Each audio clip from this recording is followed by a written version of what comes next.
If we had a facilitator come in, it seemed like it would be much easier to kind of get down to the nuts and bolts, kind of break those processes out and see what areas we can improve in, how we can do it.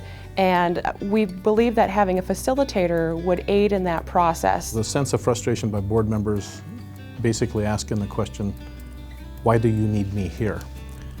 Many boards and organizations work, as I call them, the bobbleheads.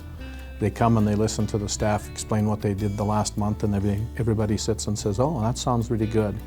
And they deal with the past, not the future. And boards who are charged with establishing policy and direction, dealing with the past, it's nice and anecdotally, but they really need to talk about where we're going, not where we've been. Especially in passionate areas like childcare, where there's a lot of heated feelings and a lot of commitment, but also a lot of emotion, it can be hard to have those conversations without getting into, debates, fights, name-calling, what have you. And with a facilitator, you're able to keep it professional and keep it constructive.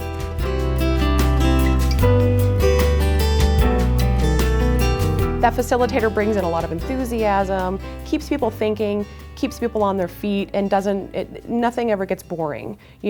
Things always flow and people aren't always pointing fingers because the facilitator is helping bring out all the qualities and ideas from different people in the group that day. Well, it was nice because we were all taking time to focus on the big picture and not just putting out fires, which is a lot of what we seem to be doing. We only would develop a policy if something came up and it immediately needed dealing with, and we go, oh, we don't know what to do.